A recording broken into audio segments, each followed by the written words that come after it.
Se préparer à l'arrivée d'un bébé devrait être un moment de bonheur, mais c'est devenu une course. Des chambres de designers, des listes interminables, et la pression d'acheter le meilleur. Les réseaux sociaux et les conseils bien intentionnés transforment un processus personnel en un spectacle public. Soudain, on se demande si nos choix simples sont suffisants. La vérité ? L'amour ne se mesure pas au prix ou aux marques. Votre bébé n'a pas besoin de vêtements de luxe. Il a besoin de votre affection, de vos soins, de votre présence. Les articles pour bébé ne sont que des figurants. Vous êtes la vedette. Reprenons le contrôle de cette expérience et concentrons-nous sur ce qui compte, le confort, la sécurité et l'amour. Ce voyage est le vôtre, votre famille, votre bébé, vos choix. L'amour que vous mettez dans ces préparatifs ne dépend pas des marques ou de ce que vous dépensez.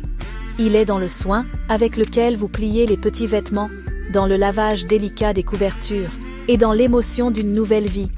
Déplaçons notre attention de ce que nous achetons à la façon dont nous aimons. Faites de vos préparatifs pour bébé un symbole de soin attentionné, pas de statut. Le véritable amour n'a pas de prix, et il ne s'achète pas en magasin comme le pain chez le boulanger. Laissons de côté la compétition et embrassons ce qui compte vraiment, comme l'étreinte d'une maman. Avec mon premier enfant, j'ai tout acheté.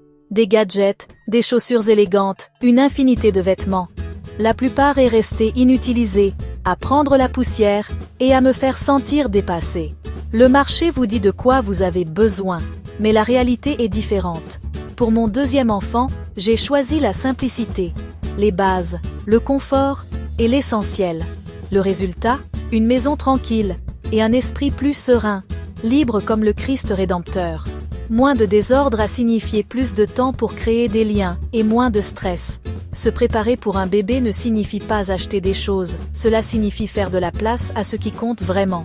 Un trousseau minimaliste m'a libérée pour être présente. La vraie préparation, c'est la confiance, pas une pièce pleine de produits. Moins est vraiment devenu plus, comme un bon café avec du pain au fromage. On nous dit que seuls les produits les plus chers sont assez bons pour nos bébés. Mais le prix n'est pas synonyme de qualité ou d'amour, tout comme une samba bien jouée n'a pas besoin d'instruments coûteux. Le meilleur article est celui qui est sûr, qui fonctionne bien et s'adapte à votre vie, pas celui avec le logo le plus élégant. Un simple berceau ou une grenouillère en coton peuvent être meilleurs que les versions de marque. La vraie valeur réside dans son utilité, pas dans le nom ronflant de la marque. Remettez en question l'idée. Est-ce que cela vous simplifie la vie ou fait-elle juste bonne figure en ligne? Choisissez ce qui fonctionne plutôt que ce qui est à la mode, et ce qui est pratique plutôt que ce qui est prestigieux. Les articles les plus précieux sont souvent les plus simples. Votre capacité à subvenir aux besoins ne se mesure pas à votre compte en banque. La meilleure liste de naissance est assemblée avec des choix intelligents, pas parce que vous vous sentez obligé d'acheter. Ce qui est le mieux pour votre bébé, c'est une maman ou un papa confiant et présent, comme un bon capitaine d'équipe. Avant d'acheter quoi que ce soit, demande-toi, est-ce que cela me sera vraiment utile au quotidien? Cette question t'aide à ignorer la publicité et les modes. Il ne s'agit pas d'être radin, mais de faire des choix intelligents. Pense à ta vie quotidienne, à ton espace, à ton budget. Choisis des objets qui résolvent de vrais problèmes, pas ceux inventés de toutes pièces. Par exemple, un simple sac à dos pourrait être plus pratique qu'un sac à langer de marque. Choisis ce qui fonctionne le mieux. Des pyjamas doux plutôt que des tenues de soirée. Cette façon de penser te donne le contrôle, et non la publicité. Chaque objet devrait t'aider à répondre à tes besoins réels. Les affaires de ton bébé deviennent le reflet de ce qui compte pour toi et de la manière dont tu prends soin de toi. Chaque famille est unique. Et la layette de votre bébé devrait l'être aussi. Oubliez ces listes génériques. Choisissez des choses qui correspondent à votre espace, à votre vie quotidienne et à votre budget. Si vous avez peu d'espace, choisissez des articles qui remplissent plusieurs fonctions et ne prennent pas beaucoup de place, comme dans les appartements des grandes villes. Pensez vertical. Les étagères et les organisateurs économisent de l'espace. Votre style de vie compte. Les familles qui aiment être à l'extérieur ont besoin de poussettes. Les parents qui travaillent à domicile ont besoin de tapis de jeu. Ne dépensez pas trop.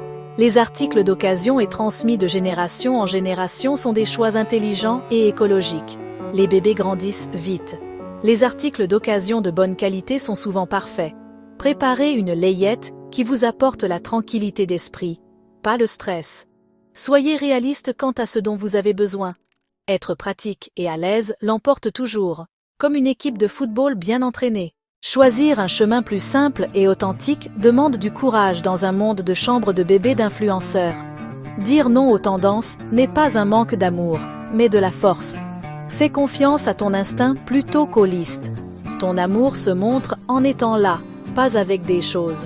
Les choix pratiques font de toi un parent plus détendu et présent.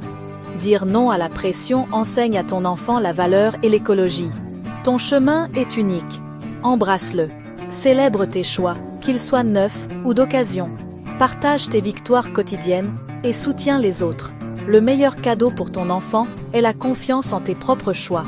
La maternité commence par des choix authentiques, faits avec amour et courage, comme un bon cercle de samba.